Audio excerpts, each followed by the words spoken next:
Okay. So yesterday's Torah portion was an amazing Torah portion. Steve Levy pointed out that this is the portion, one of the portions with the most laws in it, where literally every verse or every second verse was a mitzvah, an obligation, a biblical mandate, if you will, that was given and wasn't necessarily mentioned anywhere before. So it's new stuff. So the Torah, the portion is called Teitzei lamachama, when you go out to war. So the Torah tells us that when you go out to war and you're a soldier in battle and you capture a pretty maiden, the Torah actually uses the term pretty, no, thank you. So it's an enticing, a beautiful, a good-looking woman, and you want to have your way with her because you just captured her. The Torah says no, you can't. What you must do is you have to bring her into your house, and then you have to shave her hair. She has to put on clothes that are not complimentary, and for a month. After the month, if you're still infatuated with her, then you can have your way with her, but you've gained basically a quasi wife forever. So it's not like other cultures, where they go and they rape and they pillage and they drag these women in captivity, and then when they finish with them, they throw them away. The Torah says, we get it that your testosterone is flowing. However, you have to let her mourn and grieve, and then if you still want her in your life because she's so you're so enamored with her beauty, which is shallow, granted, then you have to wait a month. And then realize she's your albatross forever. And that's how the Torah dealt with that. So the Torah begins when you go out to war against your enemy. We discussed this yesterday. This is always read 2 weeks before Rosh Hashanah. And there's an interpretation, a Hasidic interpretation, that basically says that when you go out to war against your enemy, and Hashem your God will deliver him into your hand. Basically, the Hasidic interpretation is that not that it's not a suggestion. When you go out to war, when you're ready to become a better person and beat your inner negative voice, Hashem will let you be victorious, but you just got to do it. You can't just say, I'm too old. You can't just say, I don't have the strength. You can't just say, I'm not up for this. The Torah tells us when you're ready, when you go out to war to fight your inner demons and your negative attitude, Hashem will give your enemy into your hands. So we're talking about not only your outer enemy, but your inner enemy, not only somebody that you have to address, somebody that hurt you, but also your inner stuff. Your inner stuff. When you go out to war, and the reason why it's 2 weeks before Rosh Hashanah, this is read, is because this is the time to go out against your enemy. This is the time to try and beat down your negative inclination. This is the time before Rosh Hashanah. Remember, Rosh Hashanah is a time of resolutions, right? So you cannot go on Rosh Hashanah, show up and say, I am ready to beat my enemy. No, you got to prepare to beat your enemy. And then when you've started the process, Hashem will give your enemy into your hands. Now you're ready to make good resolutions. So it's there's a certain system to this madness. And kosher hot dogs are $5.99. Which store, Steve? Trader Joe's. Trader Joe's, $5.99 kosher hot dogs. A&H, the best. Avalos and Hyman, yeah. Thank you, Steve, for that. This class has been sponsored by Trader Joe's and A&H hot dogs. So the Torah is telling us to fight. Then the Torah says that if a man has two women, now, so in biblical law, a man is allowed to marry two women. A woman is not allowed to marry two men. So in biblical law, a man can have two women, and you're allowed to have, and it's called, by the way, the Mishnah, they call it a second wife. They call it a tsara, aggravation, because it never works out. To the point that it never works out, that rabbinically, about 1,000 years ago, there was a rabbinical edict against marrying two women, that you're not allowed to have two wives because it just doesn't work out. But just the Ashkenazim, right? The Jews in Afghanistan did not accept, and Yemen, Afghanistan, Kazakhstan, they did not accept this edict, and therefore they can have two wives. And there is apparently Jews living in Kazakhstan who have more than one wife, but Ashkenazim were taught we're not allowed to have, it is wrong. A rabbi cannot marry a man who's already married, even though biblically he would be allowed to, but there's a rabbinical injunction. So the Torah gives the scenario as follows. A man has two women. One he loves and one he hates, which is inevitable, says Rashi. If you're going to have two, you're going to gravitate towards one. They both have kids. They both have bechor. They both have firstborn sons.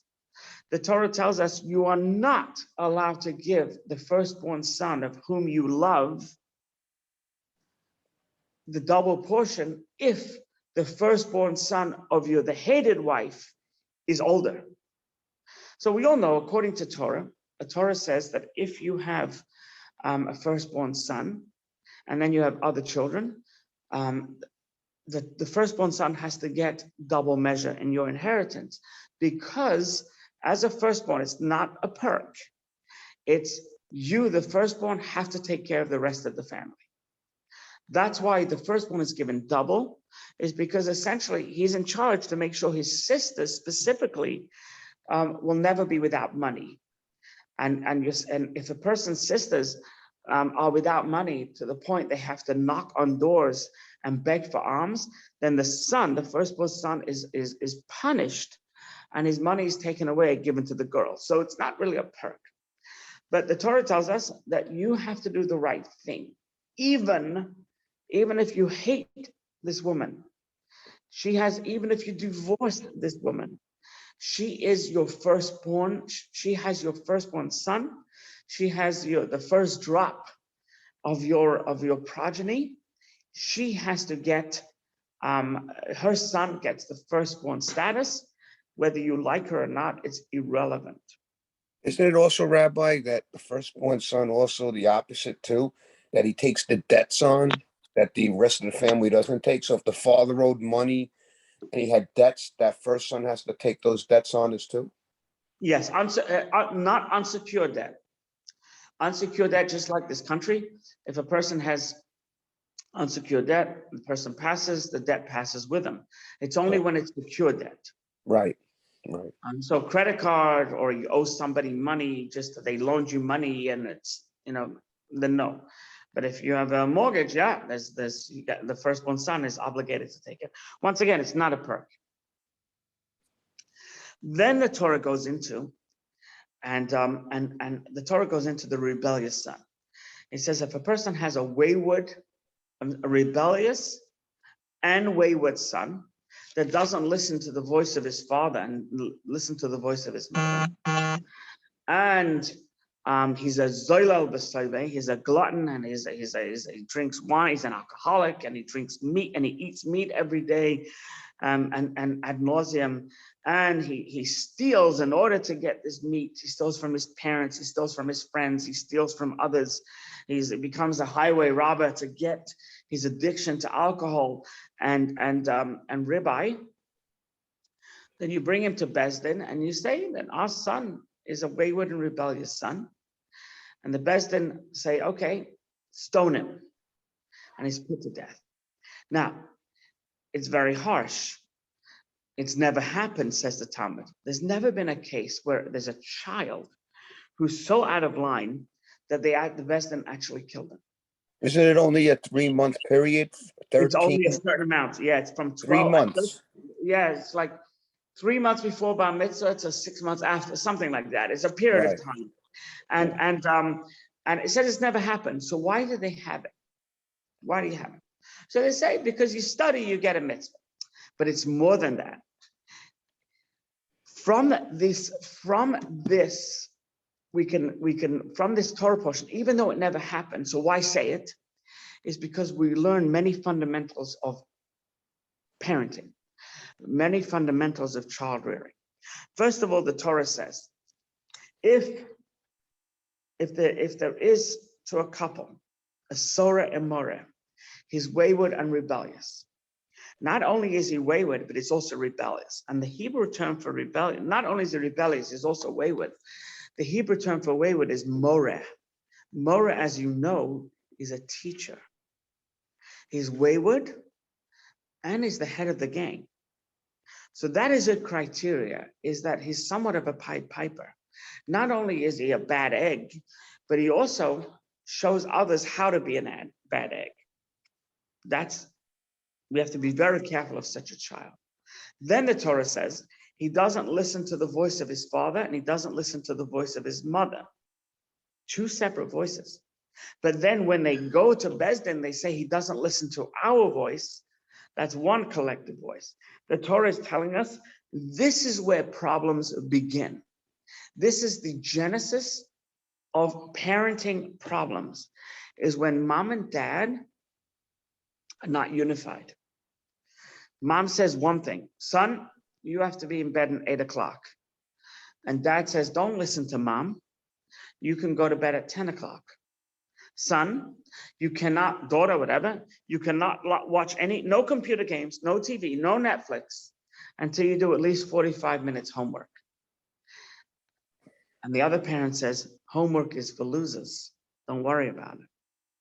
That's how you're going to have a problematic son, a problematic child, is if mom and dad are not on the same wavelength, voice length. One parent says, we keep kosher in our home. And we have this here at the Chai Center. We have a mother who's saying we keep kosher in the home. And we have the father who brings lobster into the house.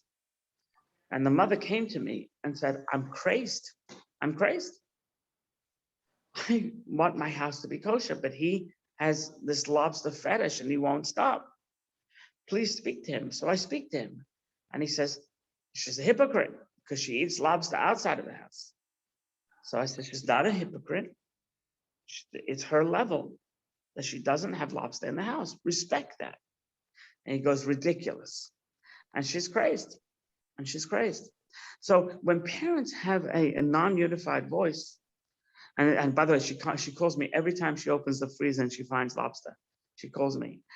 And I said, look, I tried. He's obstinate. Maybe get a freezer for him, a separate freezer where he can put his crap. And she goes, yeah, but it's the same barbecue and it's the same oven. It's the same. I said, maybe get a separate barbecue, a separate oven, or separate this, if you really want to push your point home. Don't be a victim. So that's why the Torah brings it down, is to teach us that you cannot go to Beis Din and say we were in tandem, we had the same voice, the same unified voice, when it wasn't true. You had two separate voices. That leads to disaster. That leads to a child playing one over the other. So that's why the Torah put this in. There's an interesting commentary, Rashi, who says that they're all connected. A person goes to war, and he takes this woman that's not his wife, and he's enamored with her beauty, which is very shallow. And he keeps her in the house, and he really, really wants to have his way with her. And he finally has sex with her after the month. And he has sex with her, and she becomes a hated wife. But she also has a child. And he goes, he hates her. But he hates her. The Torah says you cannot divorce her ever. And she has the firstborn child. He can't say, oh my goodness, she's just a war widow. She's a war woman. No, the Torah says, no. You treated her, get sex with her, you got to keep her.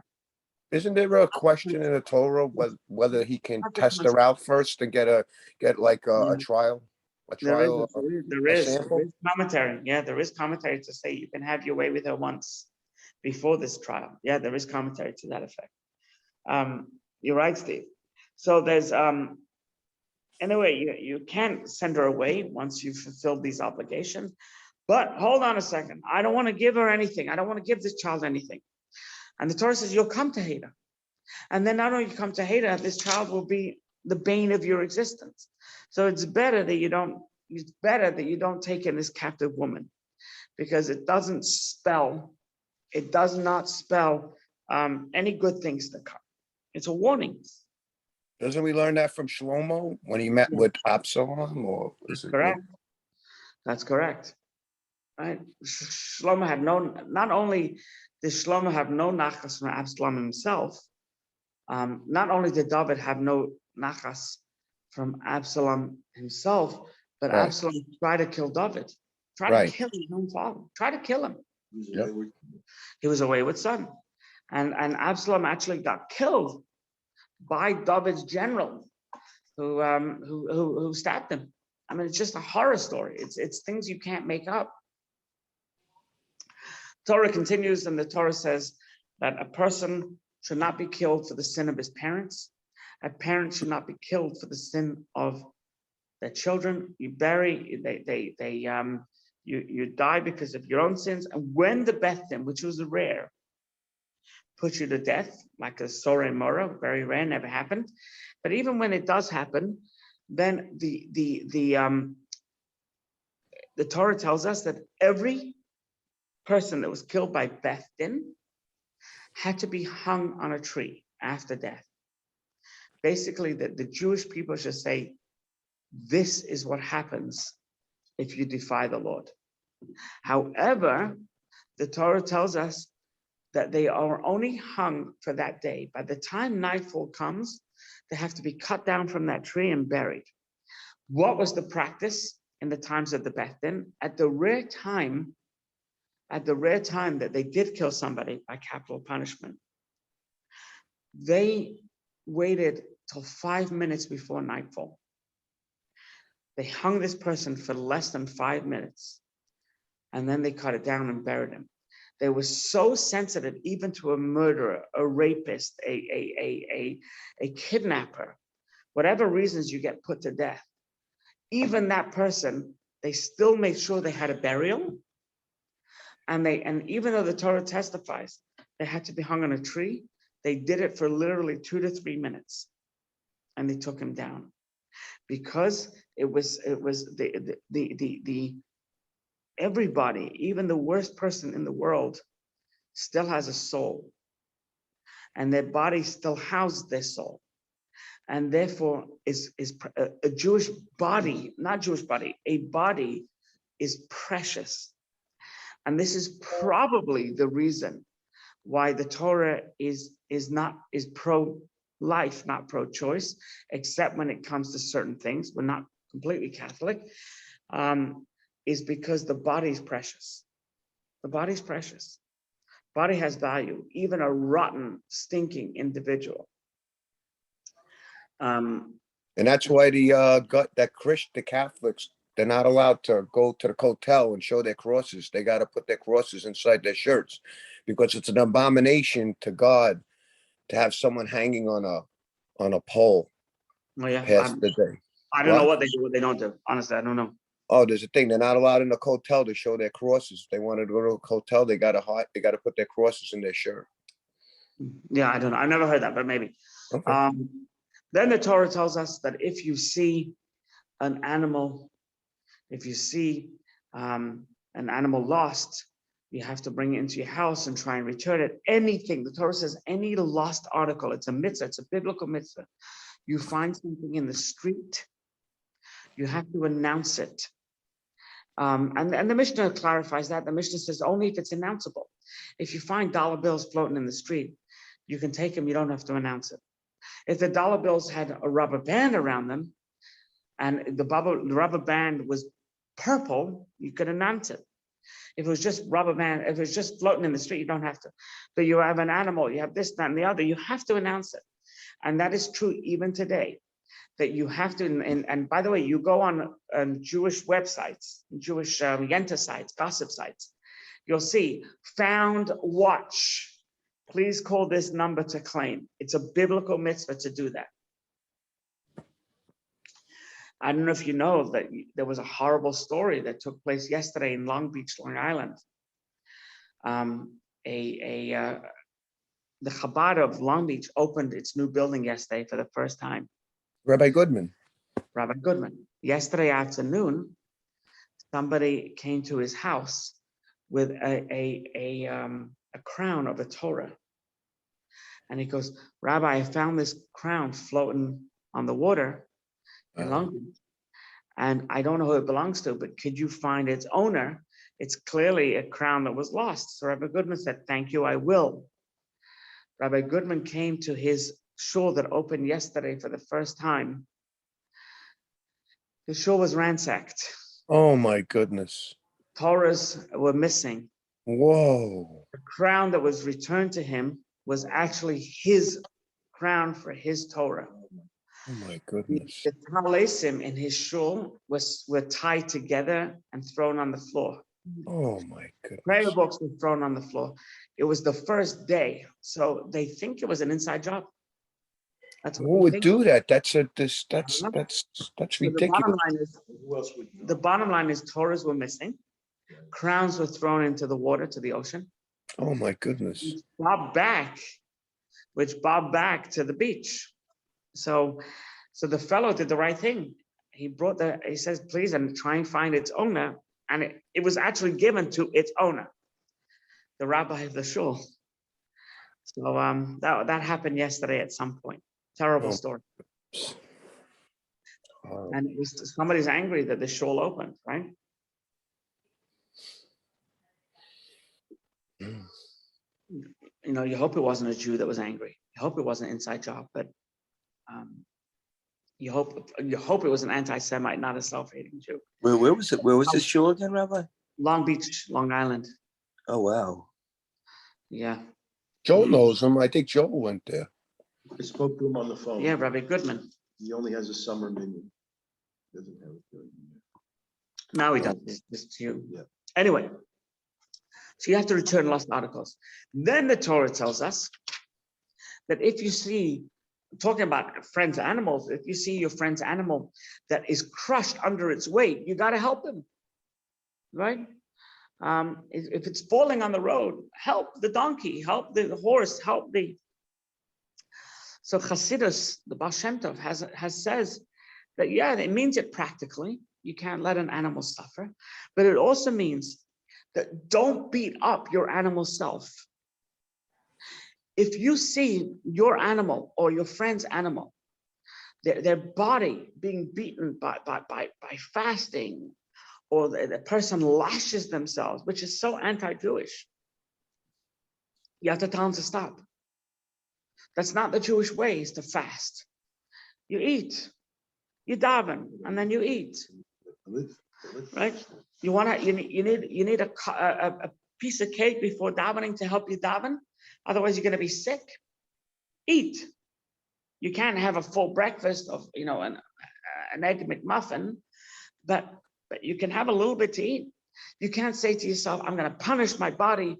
I'm not going to give it any meat for the next 60 days in honor of Hashem.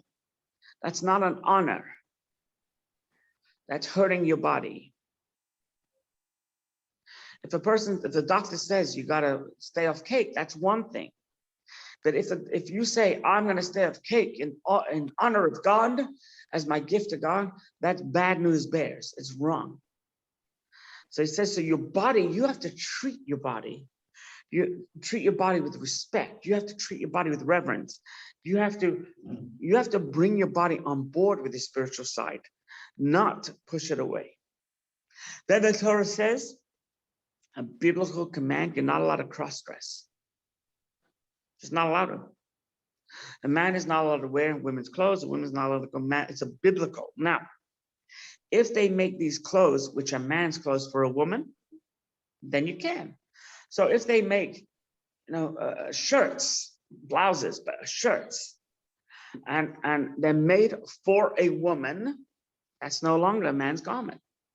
But for a woman to pick up a man's shirt is problematic. For a woman to pick up a woman, and by the way, I know a few women who basically, I don't know what the correct term, butch types, I don't know what the term is. I really don't know. But they pick up men's suits at a man's store. It's not allowed. Pick up your own darn suit. Hillary Clinton knew how to pick up these pant sets, right?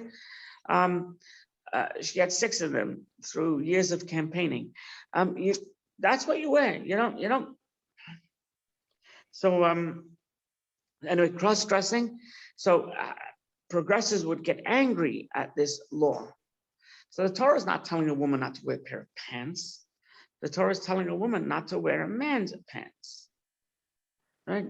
And you know, and a man. It's interesting, by the way. Under the guise of all this, a man should not dye their hair. A man should not shave their armpits or anywhere else.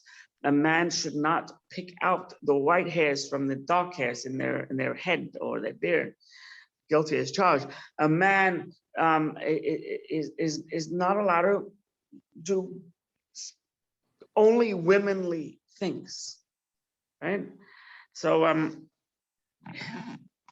saw, by the way, and I saw on Facebook, there was this place on Long Island saying, free man-zillion wax for men. Free. So you know, for women, you know, the Brazilian, manzillion, whatever, it's free for a man. And then they explain why.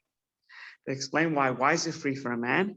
He says, because you're helping us train our interns. So that's why it's free. So my answer to that is, if you're going to go there, you deserve everything that's thrown at you. It's promiscuous to cross-dress. I guess. But yeah, but a man is not allowed to get a wax. A man is not allowed to get all these things. It's a womanly thing. Now you're going for surgery, and they have to shave your chest or other places. Then that's surgery. That's not, you know, that you're allowed to. Dr. Goldman's here, and Dr. Goldman is a very frequent shaver of the intimates, right? But Unfortunately, yes. yeah, but he only works on women. But if you know, I'm his only male client, but he would be allowed to. That is the law.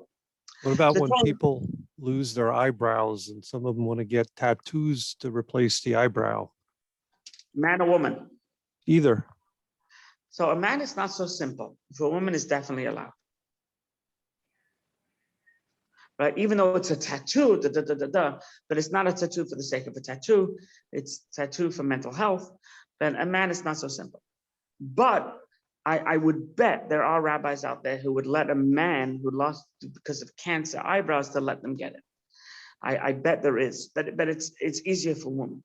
The Torah goes into the concept of a micah, which is halacha, biblical halacha that is there today. If you build a house, or if you build a porch, if you build a deck, and it's off the ground by a certain amount, you need to put up a fence, a border, a boundary, so nobody gets hurt by it. So if it's a number of feet off the ground, you have to put a parapet. You have to. If you have a flat roof, you have to. And when you put up a parapet, you make a bracha, because it's a biblical mitzvah. When we made our flat roof on our building, we were there when they were building the parapet. We were up there. We made a bracha, and we put up the parapet. You cannot just have a flat roof without a wall, a fence, or something. But isn't it deeper? When I was listening to the Sedra on it, it goes a lot deeper than the fence. It's really more for us to prevent ourselves from committing sins or staying within the guidelines of certain things. Yeah. So metaphorically, it's talking about a person, lagagecha, for your roof. Your roof is the top of your body. Make a fence for your head, for your brain. Right. Put a fence around. You don't have to hear everything, see everything, and say, my brain can filter it out. No, no. You put a fence around your brains to say, no, I'm not letting this stuff in. I'm not even allowing myself. Also, it's a code restriction too. Aside from the code, yeah. Aside from the code, absolutely. Even if but the bottom line is, even if the code doesn't require it, the Torah does. Torah tells us we cannot wear wool and linen together. Wool and linen interwoven together. You're allowed to have a woolen jacket and with a linen shirt, that's fine. You cannot wear a jacket made out of wool and linen. You're not allowed to. Therefore, if you buy a woolen suit and it says 100% wool, you should get it shotness tested. You should get it. It's called shotness, and the shotness is basically what they do is they look in the color, because in the color is usually where they put a piece of linen to strengthen the wool. And if you have a linen suit, they'll put another type of material to the collar. So you have to get it shotness tested. For the most part, American suits, Italian suits are never a problem. Polish suits are always a problem. Czechoslovakian, or whatever. Now it would be something. Czech suits, not be Czechoslovakian. Czech suits, or maybe Slovakian suits. I'm not sure. They were Czech Republic. Yeah, but there's also Slovakia. So I'm not sure where the problem was. That was a problem. But you get it checked. With Sims, Rose Englander, Mose, they had shotness checkers for you at one point in time because they knew they had an Orthodox clientele. However, tzitzis are allowed to be. Tzitzis are allowed to be. You wear a woolen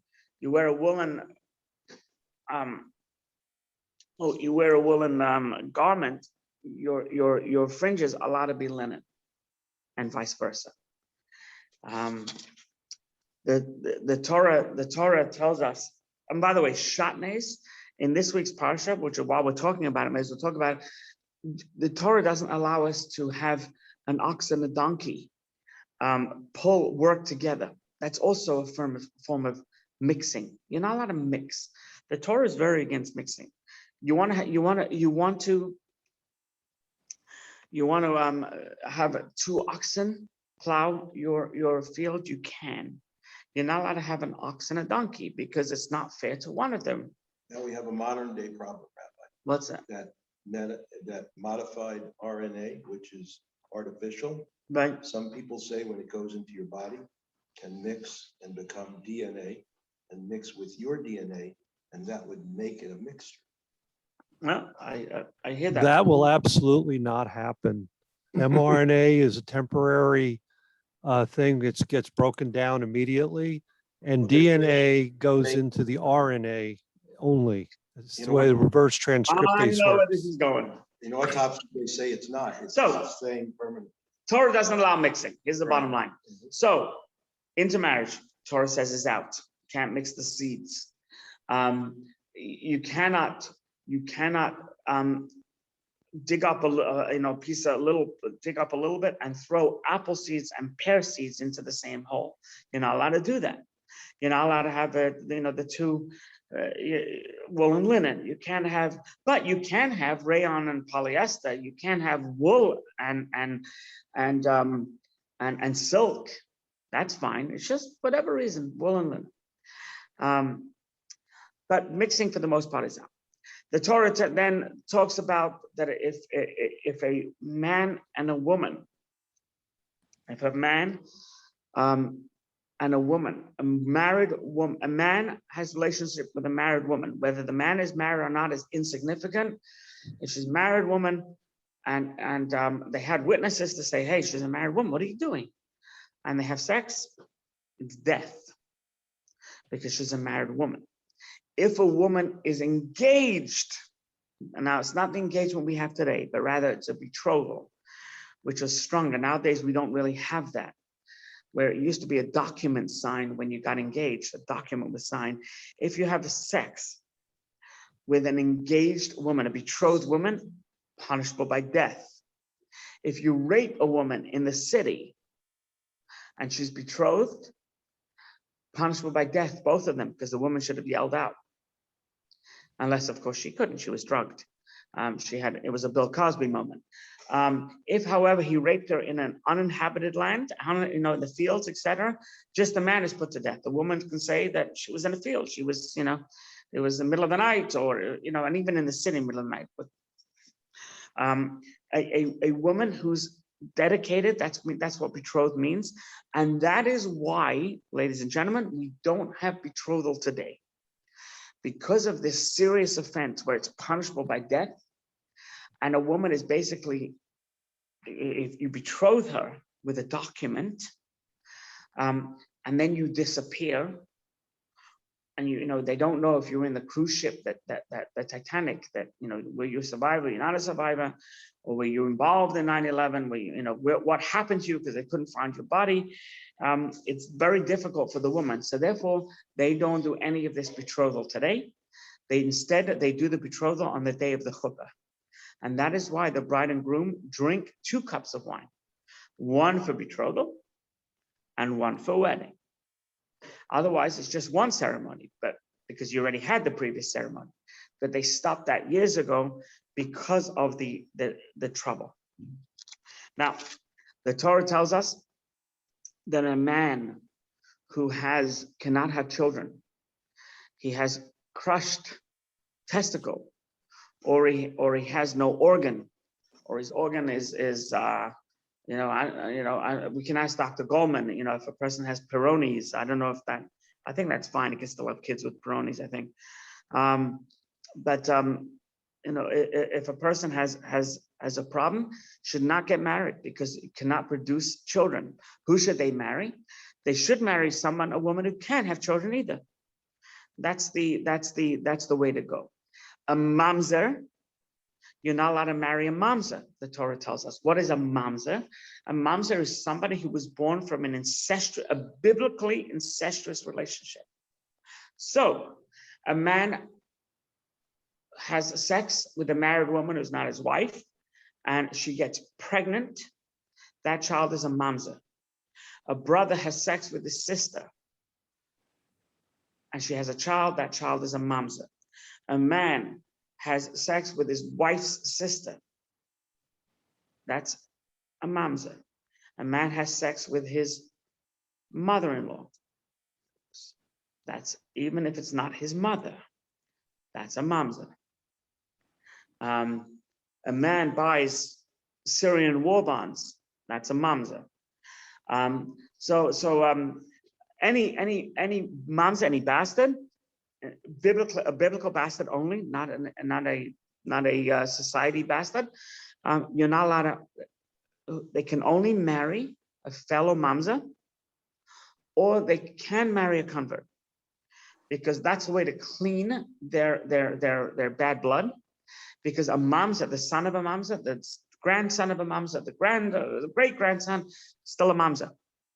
Right? Is that considered a mamzer? Would you be considered the convert? The convert, the prostate is 3 generations, right? To clear them from being a prostate or a convert anymore? What? No. It depends what type of convert. A regular convert, it's cleaned immediately. If it's an Egyptian convert, you need to wait 3 generations. But a mamzer can marry a convert, and their blood is clean.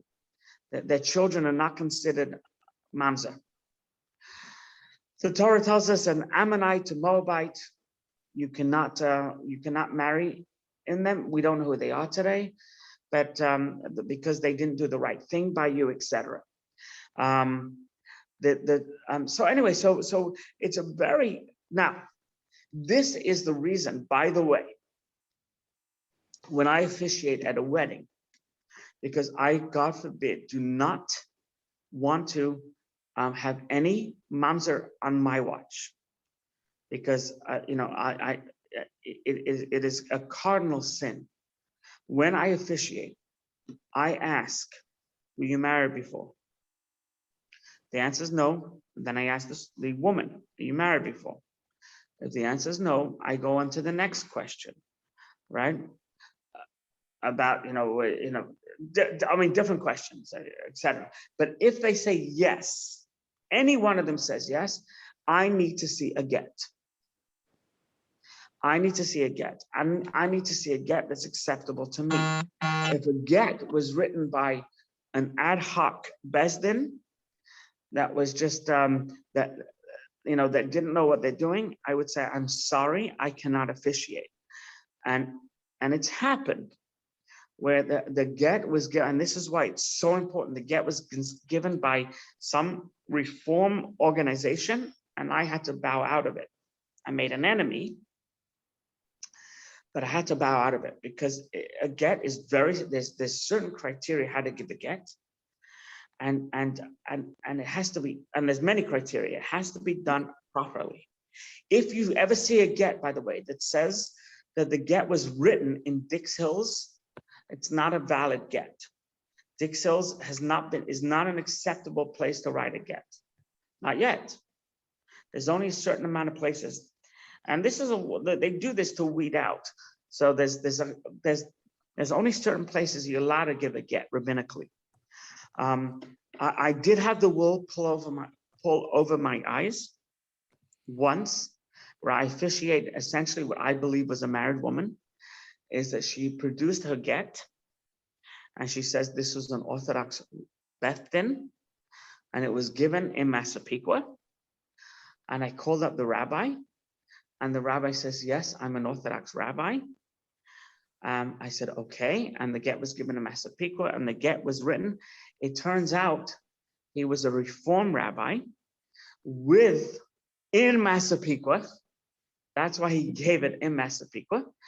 And he did have Orthodox smicha, ordination, but he was a Reform rabbi. And so recently, this organization, Kayama, called me up.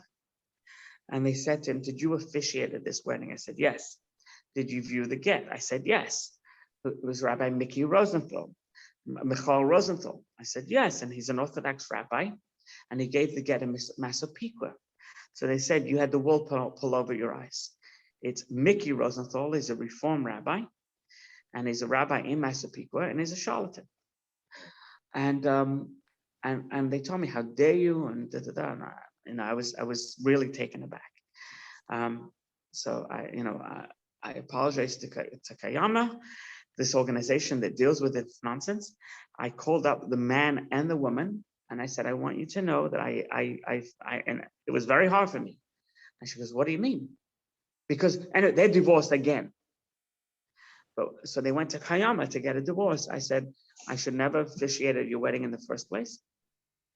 And you didn't have kids, so there's no questionable bastards here.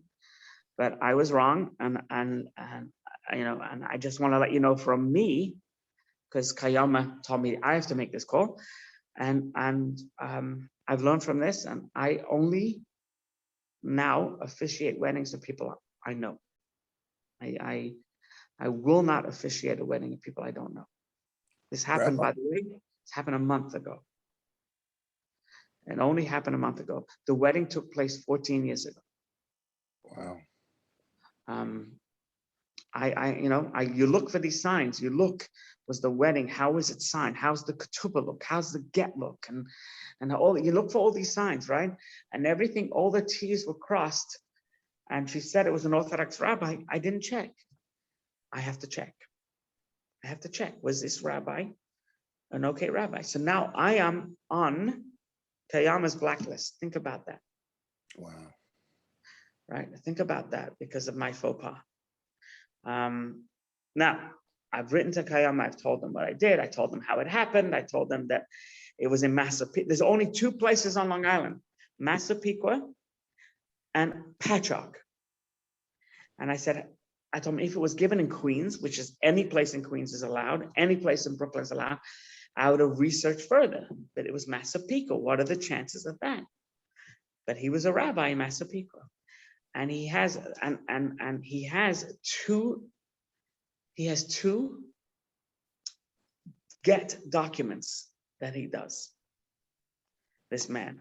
You want a reform get? It's on reform stationery. You want an Orthodox get? It's on Orthodox station. He's a charlatan, right? Doesn't he know he's liable for? I called him up. And he goes, I'm Orthodox. So then I called him up 14 years later. And he goes, I'm Orthodox. So I said, you're a Reform rabbi.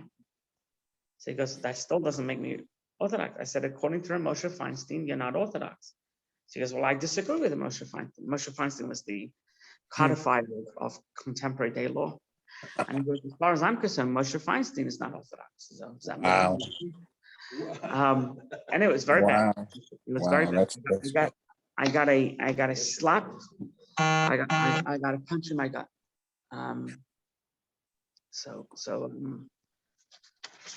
Rabbi, can I ask you a question about not marrying the you're not supposed to marry into Amorite or Moab, right? Or Edom, right? Correct?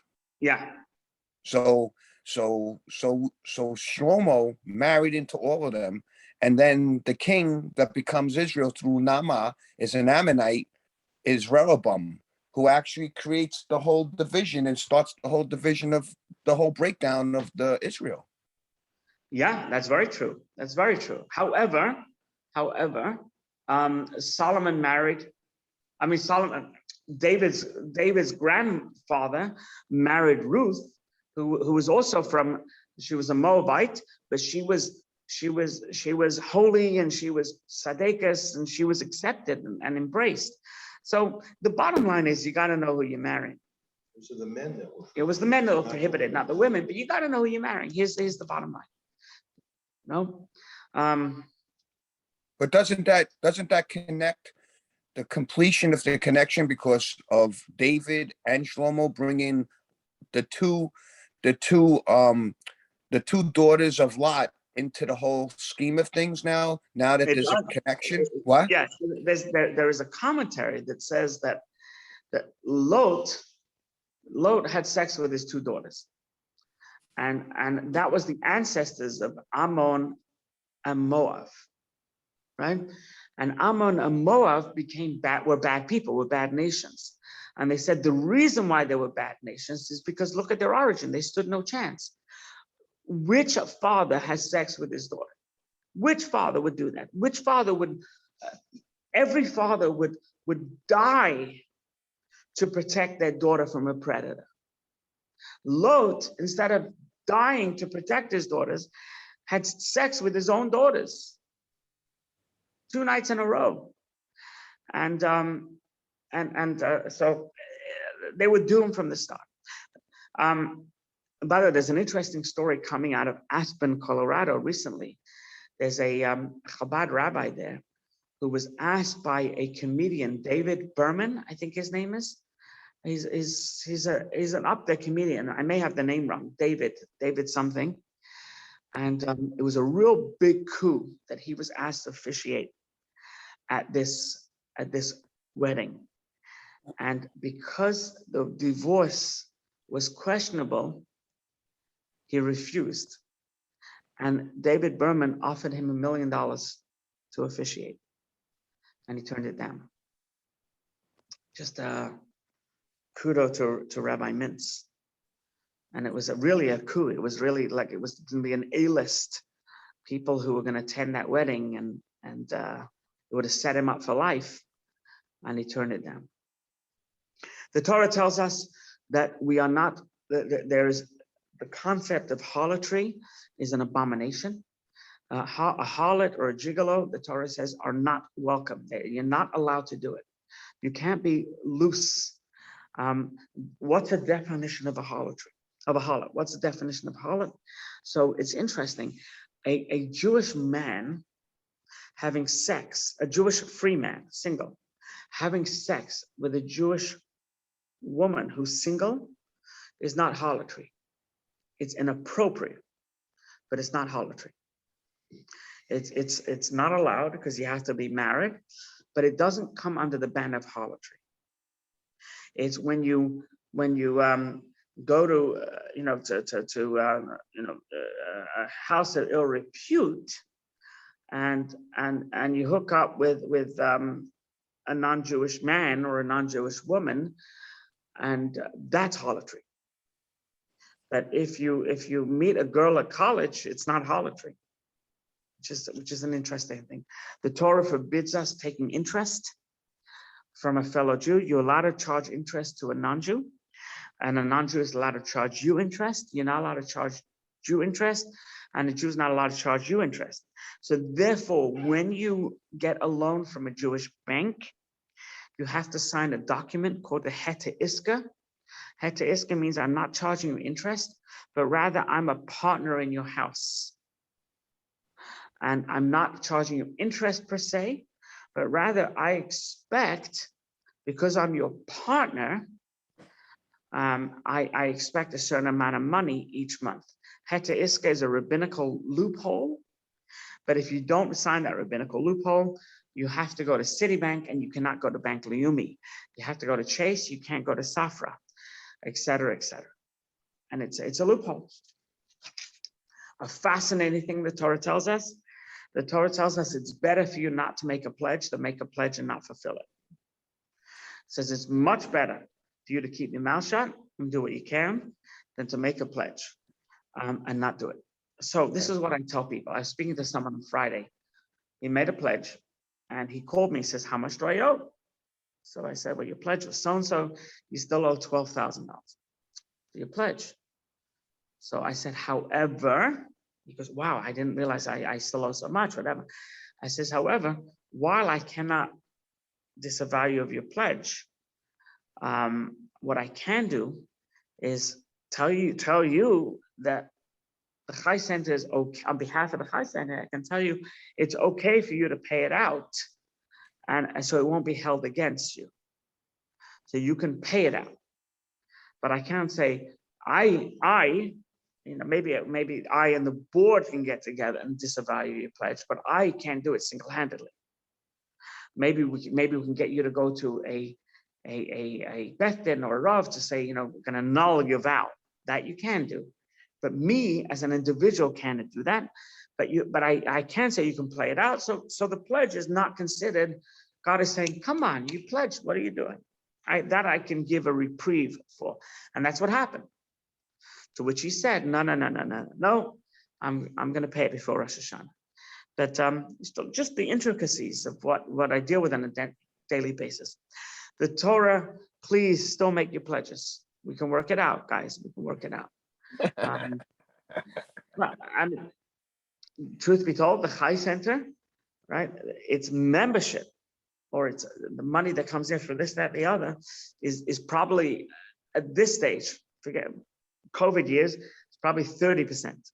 It used to be more, maybe 40 something percent. It's now 30% because of the cut that people have done. So you make a pledge, it's appreciated, and we'll work with you. The Torah talks about a get, that you need a get, that it's very easy to get married. All you need is 2 witnesses, a ring, and some words, and you're married.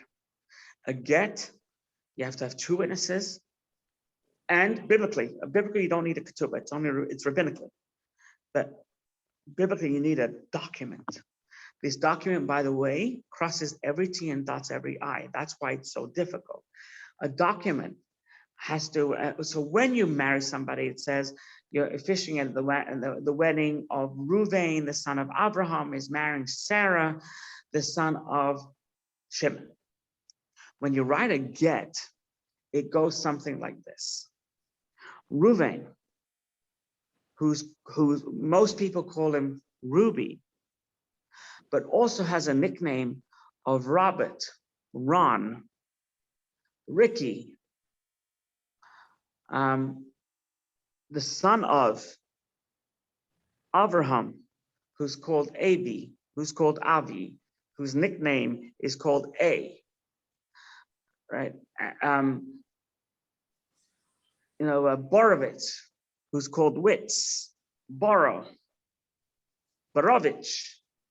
hereby gives the get to his wife, and you go through the same thing. And who've come to us in the city designated for Gittin, Massapequa, Patchogue, which is between the Long Island Sound on one side and the Atlantic Ocean or the bay on the other side, depends where. And you have to write all this. For ketubah, you don't have to do it. You just have to put Brooklyn, New York. The only time it gets complicated for a ketubah is very rare, and I'll tell you one of the places on Long Island is Woodbury. If in the country, in the Crest Hollow Country Club that I've officiated, if you just write Woodbury, New York, it's not good enough. Because there's a Woodbury, New York on the 17th. So you have to write Woodbury, Long Island, New York, or Woodbury, Nassau County, New York. You can't just write Woodbury. But it's so few and far between. But with a get, you have to really, now, when they give the get, has to be done a certain way. You have to give it to the woman has to walk with it. The witnesses have to see her walk with it. The woman have to see that she holds it, picks it up, puts it on her elbow, walks, a few different ways. The ketubah, you don't have to do that. Then when they get the get, once it's given in front of witnesses, they take the get, they take a razor blade, they put 2 X's on the get. They then put this get in a safe deposit box. They give you a letter saying that we, the Beth Din, state you're divorced. And that get never, ever sees the light of day for 100 years. And the reason for that is because if somebody sees this get and says, uh-oh, there's a mistake. There's a mistake. He wasn't called Robert, ever. We don't know him as Robert. He was called Ronson, not Robert. There's a question whether the woman got remarried, had kids. Are those kids bastards? So therefore, it's better that the get never sees the light of day. So nobody can ever question it. The only time the get ever comes out of that safe deposit box is to give to rabbinical interns. So when I studied, and not every rabbi studies Gittin. It's only if you decide to take this individual course. So when I took it, I was given a bunch of Gittin. They were given in Brooklyn, but they were literally from the 1800s. And it talks about the Hudson River, etc. And they had 2 X's cut into the document as required by an X-Acto knife. And they were old Gittin. Otherwise, it never sees the light of day because that can create havoc.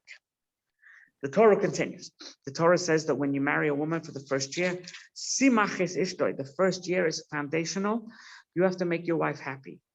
You can't go running around business. You cannot go running around to every Myrav minion. You can't go running around to every party. Excuse me, I have an allergy. Every party there is. You go to work. After work, you go home. So the Torah says you're free from war. You're free from many things because you have to make your wife happy. And here's the interesting part is that if you go away in business, you have to ask your wife permission to say, honey, I'm going to be away for a couple of days. Is that okay?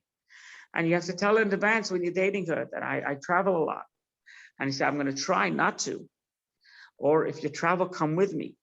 If it is mikvah night, the night in your first year, especially your first year, where the night is where after 2 weeks of not being together intimately, it's mikvah night, you're away. You either have to get her consent or not travel, because especially in the first year, for her not to be together with her husband after a 14 or 12-day abstinence, it's very painful. And as a woman, she looks forward not to the sex, she looks forward to the intimacy of being together. It's nothing to do with sex. You really have to appease her. Many people, I was told when I was a young man learning this stuff, they said that many people, if they had to, without any choice of being away, they used to buy her a gift, whether it was flowers or whatever, just to appease her. The Torah tells us that continues and said that if there's an orphan, that you're adjudicating a case and it's an orphan or a widow, you can't pervert the case because it's an orphan. Oh, it's a widow, recently widowed. You have to judge it on its merits. The Torah tells us that if and it's not practiced today, but certain part of it is practiced today, that if a man marries a woman and the woman and the husband dies and they don't have kids, that the woman is immediately can have relations without a ketubah with her brothers, with her husband's brother, the next in line, the older brother. And it doesn't matter if he's married, doesn't matter if he's not married. It doesn't matter if he has kids, it doesn't matter if he doesn't have kids. As long as she doesn't have kids, he immediately assumes responsibility and he accepts the brother's ketubah, meaning he has to support and sustain her. And if he dies, she gets the right of first refusal after his first wife. And he's immediately, doesn't need a chuppah, doesn't need a ketubah. Immediately, he's married to her. What happens if he doesn't want her? What happens if he doesn't like her personality? What happens if he doesn't like her looks? What happens if she's huge and that is a turnoff to him? So then they have to do something called chalitza, where they go to the Beth Din, and the Beth Din says, because you have refused to marry your brother's wife, and because you have refused to allow your brother's name to be continued in perpetuity by having a child with her, if she has children, it's all off anyway. You are considered a refusal, a refusnik, and he wears this boot. She takes off his boot, she takes it off him and spits in it. And basically she says, you have just when a person loses a loved one, they take off the shoes because they're a mourner. You have just made me into a mourner because I will never have children from my husband. And nowadays, a man does not marry his brother's wife. We just don't do it nowadays. If he wants to marry his brother's wife, he has to write a ketubah, just like he was marrying a woman for the first time or a second time. It's not an automatic, but they do chalitza. They do this concept of the brother the brother's not going to marry her and put on the boot, take off the boot. They do that today. Then the Torah tells us, this is Steve Levy's favorite, if a man and two men are fighting and a woman witnesses this fight, and she goes over to the man that's fighting her husband, and she grabs him by his intimates, by his balls, and she hurts him, right? And she gets involved in the fight, and she goes for the weakest point in the man. She doesn't try and hit him over the head. She grabs his balls. So the Torah tells us is that she has to pay a fine for doing that. So Steve Levy, now's your time to jump in. Well, that's an embarrassment. That's why, because you're not supposed to The Torah embarrass. actually calls it mavushav, his embarrassments. But Steve Levy jumps in and says the woman always has the man By the kahunas. So that's Steve's proof. Yeah, because of the money, the divorce. Right. You always got the guy.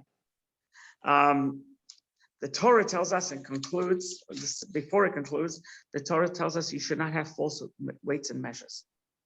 If you have the weights before they came out with digital, even a digital, if it's off, it's no good. But they used to have like pound weights, right? So you had a pound of meat and you had a pound stone. And if it equaled out, okay, that was it. It was pound. What happens if your thing really weighed 3/4 of a pound, but you build it as a pound? So Torah tells us it's reprehensible. Reprehensible. You can't have false weights and measures. But the Torah already told us in the Ten Commandments, don't steal. The Torah already told us many times what the punishment is for stealing. Why is weights and measures any different than stealing? Lashon hara. It's not lashon hara. No, it's like lashon hara, because if you buy something and the weight's wrong and you give it to someone else, you just caused another sin. right? Because you heard it, right? So it's the But, same but it's not- idea, yeah, but it's not right? lashon hara. What it is, the reason why it's so reprehensible is you're not just stealing from somebody because you're a kleptomaniac. You're You're not hurting just everybody. stealing from somebody because you're jealous. You're not just stealing from somebody because you figured, oh my goodness, I can fence that art. I can fence that jewelry. The guy didn't realize that he dropped his wallet. Man, I got one up over him. That's warped thinking. This is worse. It's your livelihood. And what you're saying is, my livelihood, the way I make money is warped. It's not that you're a random act of stealing. You steal a woman puts a ring down to wash, or a guy's at a bank and he puts down his briefcase and you rip it off. No, you're in your place of business and your stones and measures, your gas that is coming out of your pump, and you own a gas station, it's not really a gallon, it's 3/4 of a gallon, right? Is so reprehensible, is so perverse. It also shows that you don't believe in God. You don't believe in God. You are a fickless, you are a man of little faith, that you have to resort to stealing in your place of business. It's an extra punishment, right? The Torah calls it, you're a person who acts corruptly. It's not even a crime of passion. This is premeditated thievery. You're worst of the worst. It's like what happened at that house, that building that went down in sunny Florida.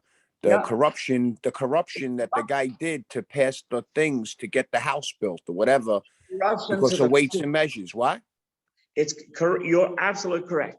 It's a politician who is supposed to help his people, who's corrupt. He's using, or she's using, the very source of income, the very job they have to protect. It's reprehensible. It's a corrupt cop. It's a corrupt politician.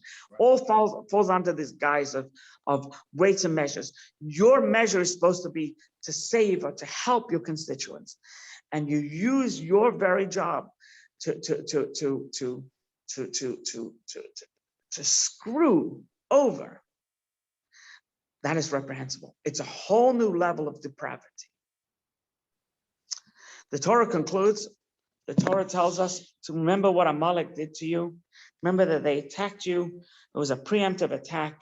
It wasn't a defensive attack. You had to defend yourself against an offensive war.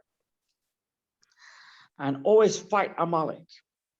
So aside from it being Amalek, is a certain, the question is, are the Amalek the Polish, the Amalek the Germans? Who is Amalek? The Rebbe says that Amalek is doubt. The same Hebrew letters, Ayin Mem Lamed Kuf, when you add them up with the gematria numerically, they have the same number as suffix doubt. That doubt, which leads to apathy. When a person is passionate, I love God, I hate God, at least there's passion. When a person says, I don't care, that already is a problem, because that leads to doubt. I don't care, I don't know. And it says that's what you need to fight. Doubt is considered the worst thing, because just like Amalek, karcha cooled you off, cooled down your passion to God, people started to become non-believers. So does doubt. It cools one off, it makes one a non-believer. So try and fight doubt, try and fight apathy, ambivalence. These are the type of things that would be the contemporary way of Amalek. God bless. One quick question before you go. Yeah. The last line says to remember what Amalek did, but put him out of your mind. Yeah. It's an amazing, amazing line. Remember what he did, right? Don't forget what he did, but destroy the memory of Amalek. It seems to be there's a contradiction in terms there. So the answer is it's a paradox. You have to completely annihilate what Amalek did to you, right? And eradicate doubt, but always be on the defensive that it can creep in, and therefore be vigilant. And it's a paradox. That's a paradox. On the one hand, you have to get rid of them. You would think you don't say their name. No. You get rid of their actions and always remain vigilant that they don't rear their ugly head. Oh, that's Amalek. Stump. Don't let them get any further. Whack-a-mole. But there is a mole. So it's a great question, because it's talking from two sides of its mouth, and both sides are accurate. Thanks. That was a good question, Lenny. And that's in one sentence. Yeah, it's in one sentence.